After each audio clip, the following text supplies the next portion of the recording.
नमस्कार दोस्तों, मैं हूं रामेंद्र सिंह चौहान। देश की शीर्ष अदालत यानी उच्चतम न्यायालय यानी सुप्रीम कोर्ट ने पिछले दिनों कहा था कि जबरन धर्मांतरण देश के लिए एक बड़ा खतरा है। जी हां, शीर्ष अदालत ने चिंता जाहिर की थी जबरन धर्मांतरण पर और उसने भारत सरकार को अपनी चिंता से अवगत भी कराया था। जी हां, जबरन धर्मांतरण पर देश के विभिन्न राज्यों में कड़े नियम कायदे कानून भी हैं। अभी हाल में हरियाणा ने एक और नया कानून लागू किया है, पास किया है, कानून बनाया है। इसके तहत, इस नए कानून के तहत यदि कोई धर्मांतरण करता है, बालक हो या बालिका हो या परिवार हो, उससे जिलाधिकारी से अनुमति, स्वीकृति और मंजूरी लेनी होगी। उसे बताना होगा कि वह धर्मांतरण क्यों कर रहा है। उसे यह भी बताना होगा कि वह कब से मौजूदा यानी वर्तमान धर्म में है और उसे किन कारणों से धर्मांतरण करना पड़ रहा है और वह क्यों करना चाहता है। उसे बताना होगा कि जिस धर्म में वह प्रवेश करना चाहता है उस धर्म की खूबी क्या है। इसके साथ ही उसे कई अन्य कारण भी बताने होंगे। यदि बालक या बालिका नाबालिग है तो उसे अपने माता पिता को पेश कर मंजूरी लेनी होगी। यदि वह बालिग है तो उसे कारण बताने होंगे कि वह नए धर्म में क्यों जाना चाहता है या अन्य धर्म में क्यों जाना चाहता है। कारण उसे बताने होंगे। इन कारण को बताने के बाद ही जिलाधिकारी अपनी स्वीकृति, अनुमति, सहमति देंगे। हरियाणा देश का 11वां राज्य है जहां जबरन धर्मांतरण पर यह विशेष कानून बनाया गया है। इतना ही नहीं, उत्तर प्रदेश जो देश का एक बड़ा प्रदेश है और उत्तर प्रदेश की आबादी यानी आवाम करीब 25 करोड़ है। उत्तर प्रदेश में जबरन धर्मांतरण के खिलाफ कड़ा कानून है। इस कानून के तहत 5 वर्ष की सजा और 15,000 रुपए तक का जुर्माना है। यदि बालिका या कोई भी नाबालिग है या SC ST के तहत वह अभ्यर्थी है या वह आता है या आती है तो उसे इस तरह के मामलों में अगर उसके साथ जबरन किया जाता है और पीड़ित नाबालिग है, SC ST है, तो ऐसे आरोपी के खिलाफ जो जबरन धर्मांतरण कराता है और दोषी पाया जाता है तो उसके खिलाफ 3 वर्ष से लेकर 10 वर्ष तक की सजा का प्रावधान है कानून में। इसी तरह से यदि सामूहिक धर्मांतरण किया जाता है और वह धर्मांतरण जबरिया पाया जाता है तो उत्तर प्रदेश में 3 वर्ष से 10 वर्ष तक की सजा का प्रोविजन है, प्रावधान है। यह तो बात हो गई कि कानून क्या है और कानून कहता क्या है, लेकिन इन कानूनों के बावजूद सौदे, मंचले और जबरन धर्मांतरण कराने वाले बाज नहीं आते हैं। मामला घूम फिर कर कानून व्यवस्था पर आ जाता है कि कानून है। देश की शीर्ष अदालत यानी उच्चतम न्यायालय चिंतित है और उसने कहा भी कि जबरन धर्मांतरण देश के लिए एक बड़ा खतरा है। कानून बनाना सरकार का काम है, भारत सरकार कानून बनाती है, राज्य सरकारें कानून बनाती है, लेकिन उनको लागू करना सिस्टम का काम है। सिस्टम की यह कार्रवाई होती है कि वह कानूनों को सख्ती से लागू करे। आम आवाम में यानी जनता में कानून के प्रति सम्मान हो और कानून के प्रति भय भी हो कि यदि गलत करेंगे, कानून के खिलाफ करेंगे तो कानून उनके खिलाफ कड़ी सजा तय करेगा। या तो बात हो गई कि कानून क्या है और कैसे है, बात चाहे हरियाणा की हो, उत्तर प्रदेश की हो, कर्नाटक की हो या देश के किसी भी अन्य प्रांत की हो। बात यही खत्म नहीं हो जाती है कि कानून बना दिया गया और ऐसे मामलों में सख्ती के लिए कानून बना दिए गए, लेकिन ऐसे कानून का कोई औचित्य नहीं रह जाता है जब तक उनका सख्ती से पालन न किया जाए। उत्तर प्रदेश का एक बड़ा शहर है कानपुर, जिसे औद्योगिक शहर कानपुर कहा जाता है। और कानपुर, बात चाहे उत्तर प्रदेश की हो, देश की हो या दुनिया की हो, कानपुर अपनी अहमियत और खास शख्सियत की वजह से दुनिया भर में जाना और पहचाना जाता है। कानपुर में एक इलाका है मीरपुर छावनी। छावनी का यह सिविल एरिया है, यह शहर का पूर्वी इलाका है, मिला जुला इलाका है, यानी हिंदू मुस्लिम की आबादी वाला संयुक्त इलाका है। इस इलाके में, मीरपुर छावनी इलाके में हिंदू भी रहते हैं और मुस्लिम भी रहते हैं। इसी मीरपुर छावनी इलाके में रक्षा विभाग के कर्मचारी का एक परिवार रहता है, यानी रक्षा विभाग के एक कर्मचारी का परिवार रहता है। अब यूं कहें कि रहता था, क्योंकि अब वह परिवार मीरपुर छावनी से पलायन कर गया है। और उसने पलायन यूं ही नहीं किया है, कानून होने के बावजूद दबंगों ने, शोधों ने उसके परिवार का जीना हराम कर दिया। जी हां, यह हकीकत है, जैसा कि अखबारों में दिख रहा है, अखबारों की सुर्खियों में है, आप अखबारों में देख सकते हैं, अखबारों में पढ़ सकते हैं। मीरपुर छावनी में रहने वाले रक्षा विभाग के एक कर्मचारी की 19 वर्षीय बेटी को अपने घर में रहना मुश्किल हो गया, उसे राह से चलना मुश्किल हो गया, उसे कॉलेज जाना मुश्किल हो गया। करीब 3 वर्ष से वह लगातार इस संत्रास को, इस पीड़ा को बर्दाश्त कर रही है। मीरपुर छावनी में जो रक्षा विभाग के कर्मचारी का परिवार रहता है, उसका अपना मकान था। उसके मकान के ठीक सामने एक मुस्लिम परिवार रहता है। उस मुस्लिम परिवार के एक युवक ने, जिसका नाम मोहम्मद अनस बताया गया, जैसा कि अखबारों में है, अखबार की सुर्खियों में है, मोहम्मद अनस उसे लगातार परेशान कर रहा था करीब 3 वर्षों से। बात 3 वर्ष पहले की है, 2020 की।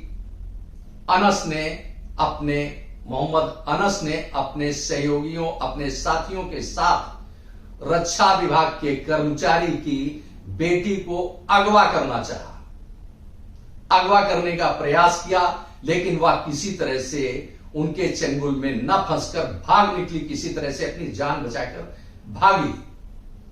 उसके पिता ने रेल बाजार थाना में तहरीर दी। तहरीर आसानी से दर्ज नहीं की गई, यानी एफआईआर दर्ज नहीं की गई। इसमें सपा नेता का, जो 2020 में उस इलाके के वर्तमान विधायक थे, उन्होंने दखल दिया और मुकदमा कायम नहीं होने दिया, जैसा कि अखबार की सुर्खियों में सामने आया। उनका दबाव था, विधायक का दबाव था कि वह समझौता कर ले और 5 लाख रुपए ले ले, जैसा कि अखबारों में बयान आया है, दिख रहा है, सामने दिख रहा है। आप भी इन खबरों को पढ़ सकते हैं, देख सकते हैं। अंतोगत्वा पॉक्सो एक्ट के तहत मोहम्मद अनस के खिलाफ एफआईआर दर्ज हुई रेल बाजार थाना में।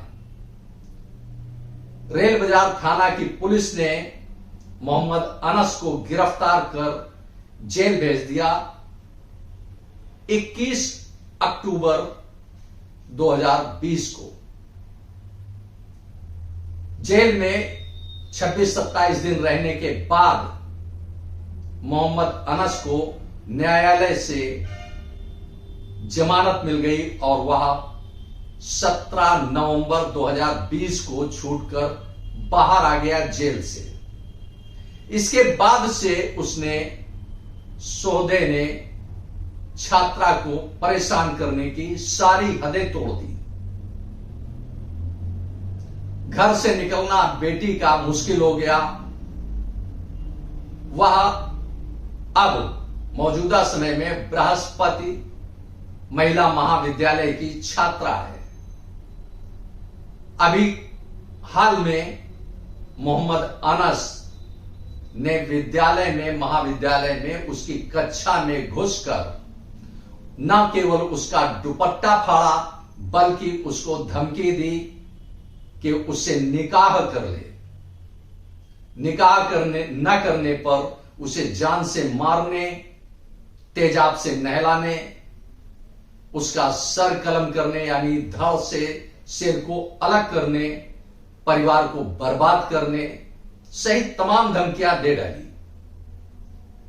या उस बालिका पर क्या गुजरी है या बालिका ही बेहतर समझ सकती है। उस पीड़ा को केवल वही समझ सकती है, दूसरा आसानी से नहीं समझ सकता है इस पीड़ा को।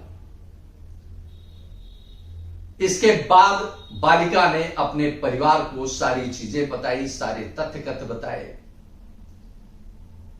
बालिका के परिवार ने उस जगह को छोड़ना, यानी रक्षा विभाग का कर्मचारी, रक्षा विभाग जो देश की सीमाओं की रक्षा करता है, उसके लिए उपकरण तैयार करता है, यानी रक्षा विभाग सीधे सीधे सीमा से ताल्लुक रखने वाला सैनिक होता है।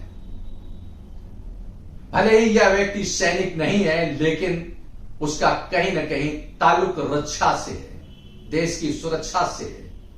और उसे परेशान होकर पीड़ा में अपनी बेटी की जान बचाने के लिए उसे अपना रेल बाजार यानी मीरपुर छावनी स्थित उसे अपना मकान बेचना पड़ा और पलायन करना पड़ा।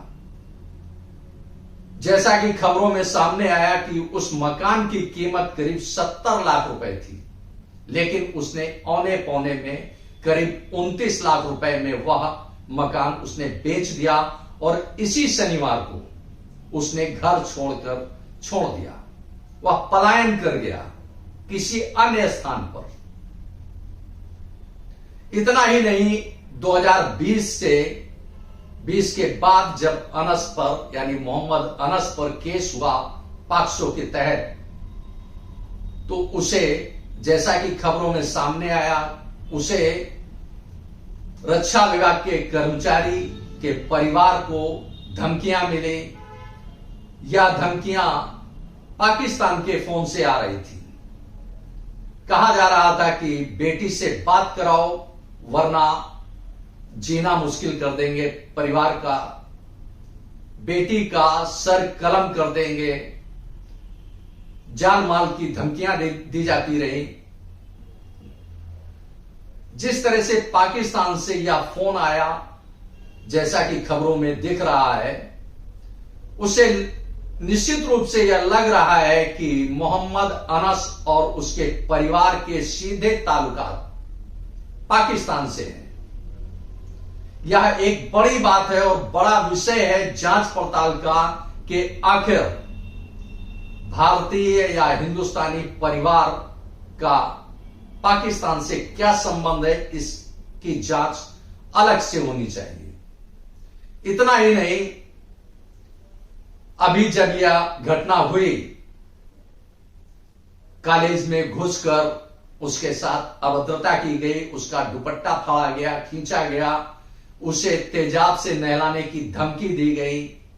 बहुत कुछ हुआ तो उसके पिता ने एफआईआर दर्ज कराने के लिए रेल बाजार थाना में तहरीर दी। चूंकि आवास जो पीड़ित का है वह रेल बाजार थाना के तहत आता है, यानी मीरपुर छावनी रेल बाजार थाना के तहत है, जबकि घटना स्थल किदवई नगर में है। अब यह दो थाना क्षेत्रों के सीमा विवाद में फंस गया मामला। किदवई नगर थाना कह रहा था कि यह नौबस्ता थाना का इलाका है, नौबस्ता थाना कह रहा था यह किदवई नगर का इलाका है। कुल मिलाकर पीड़ित परिवार को कई दिन तक रेल बाजार थाना, नौबस्ता थाना, किदवई नगर थाना के चक्कर लगाने पड़े। कभी कोई इंचार्ज नहीं मिला, कभी कोई अफसर नहीं मिला, कभी कोई मातहत नहीं मिला, लिहाजा एफआईआर दर्ज होने में कई दिन लग गए।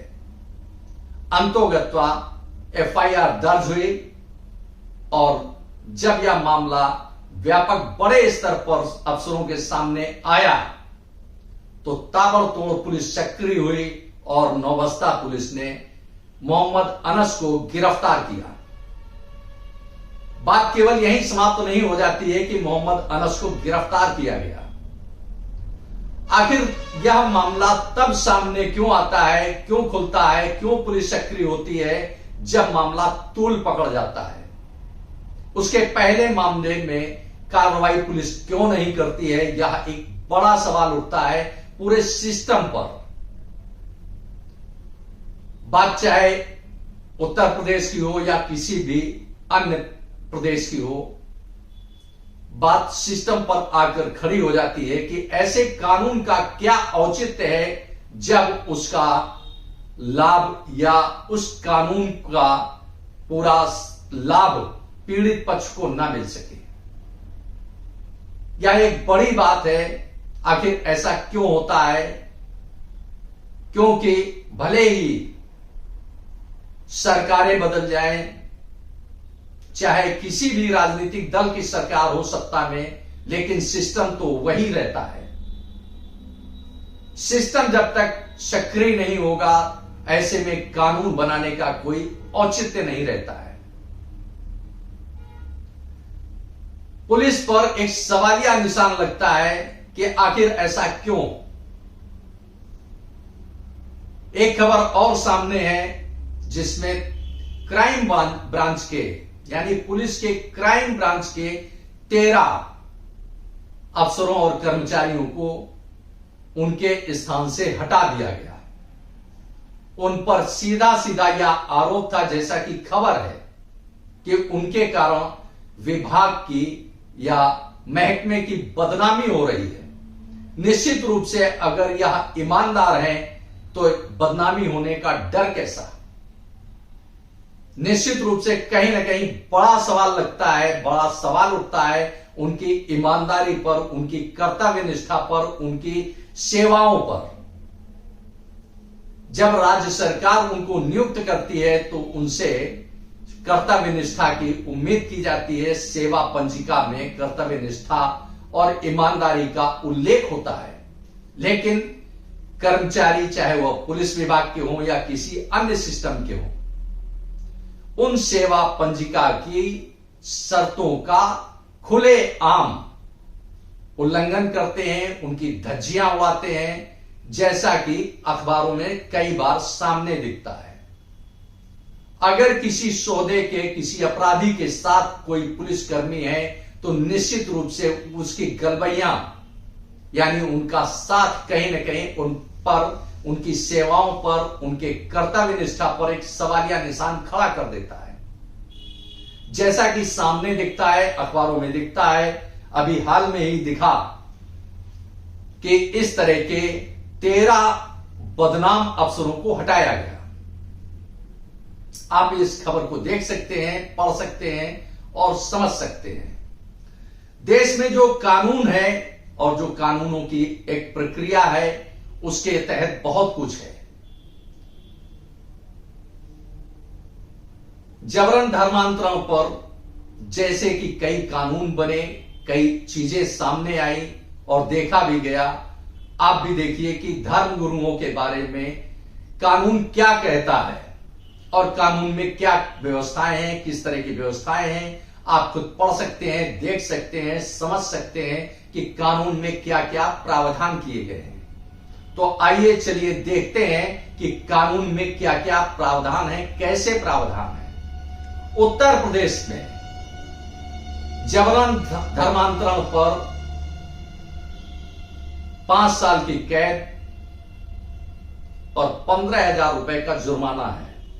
इसी तरह से देश के अन्य प्रांतों में भी व्यवस्थाएं तय की गई हैं, जिनको आप पढ़ सकते हैं, देख सकते हैं। इसमें साफ तौर पर कहा गया है कि धर्म गुरुओं को भी पूरी जानकारी देनी होगी कि वह धर्मांतरण क्यों कर रहे हैं, क्यों करा रहे हैं, उसके लिए क्या क्या प्रावधान किए गए हैं। आप भी इन खबरों को देख सकते हैं, पढ़ सकते हैं और पढ़िए। उत्तर प्रदेश में 5 वर्ष की सजा और 15,000 रुपए तक का जुर्माना है। SC ST व नाबालिगों के लिए 3 से भी 10 वर्ष तक की सजा है। यानी अगर किसी नाबालिग बालिका का अपहरण कर धर्मांतरण कराया जाता है जबरिया, तो उसके लिए 3 वर्ष से 10 वर्ष तक की सजा का प्रावधान है उत्तर प्रदेश में। इसी तरह से मध्य प्रदेश में 10 साल तक की जेल और 1 लाख रुपए तक का जुर्माना है। SC ST नाबालिगों एवं महिलाओं के धर्मांतरण पर उत्तराखंड में जबरन धर्मांतरण कराने वाले दोषी पर 10 वर्ष की सजा व 50,000 रुपए का जुर्माना है। उड़ीसा में 1 साल की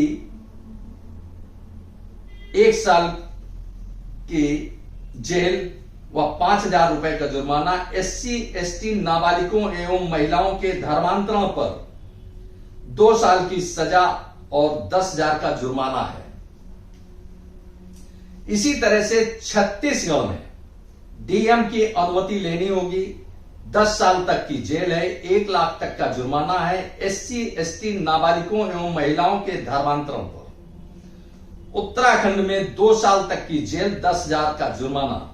सामूहिक धर्मांतरण पर 3 से 10 साल की सजा और 25 से 50,000 रुपए तक का जुर्माना है। गुजरात में 5 साल तक की जेल, 2 लाख रुपए जुर्माना। SC ST नाबालिग एवं महिलाओं के धर्मांतरण पर 7 साल की सजा, 3 लाख जुर्माना।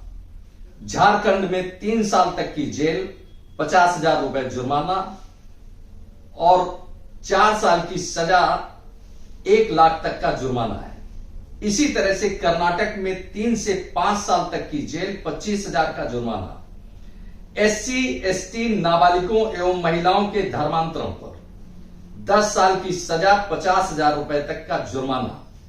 हिमाचल प्रदेश में 10 साल तक की जेल और 2 लाख रुपए का जुर्माना लगाया गया है। इस तरह से बहुत सारे प्रावधान हैं और धर्मांतरण की पूरी जानकारी सरकार को देनी होगी या जानकारी धर्म गुरुओं को देनी होगी। इसमें यह कहा गया है और जो हरियाणा ने जो कानून बनाया है, जो प्रावधान किए हैं, उसके तहत यह प्राविजन किया गया है। कहा गया है कि धर्मांतरण क्यों कराया जा रहा है, इसके लिए एक निर्धारित प्रारूप पर सरकार से यानी सीधे सीधे जिलाधिकारी से अनुमति लेनी होगी। जिलाधिकारी सभी कारणों की छानबीन करेंगे कि धर्मांतरण क्यों किया जा रहा है। यह जानकारी धर्मांतरण करने वाले और कराने वाले से जानकारी ली जाएगी। यह पूरी छानबीन का विषय होगा। तहकीकात के बाद सारे पहलुओं की अच्छे ढंग से जांच की जाएगी, उसके बाद जिलाधिकारी अनुमति दे सकेंगे। यह तो बात हो गई कानून की।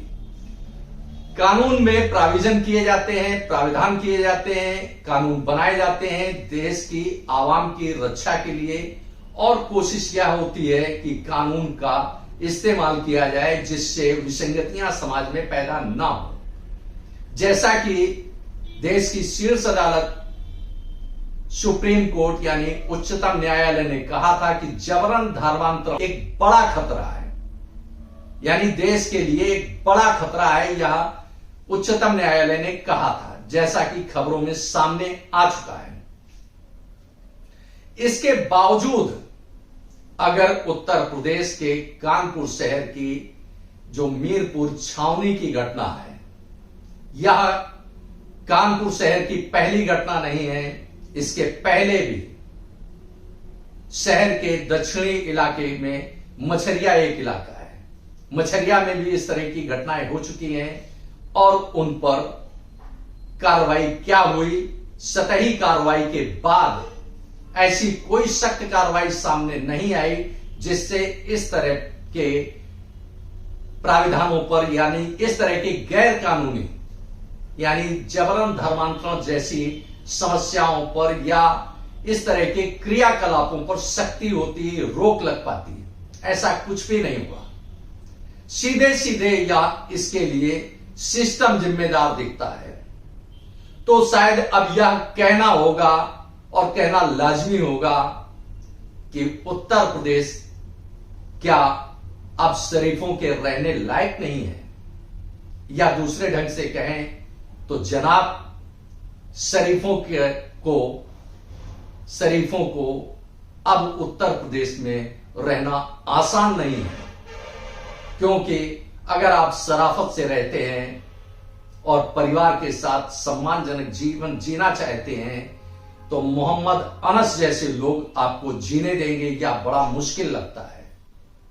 सोहदे, लफंगे, दबंग या आपको जीने देंगे थोड़ा मुश्किल लगता है, क्योंकि जिस तरह से रक्षा विभाग का एक कर्मचारी 3 थानों की रेल बाजार, किदवई नगर, नौबस्ता थानों के चक्कर लगाता रहा और उसकी बमुश्किल एफआईआर दर्ज हो चुकी।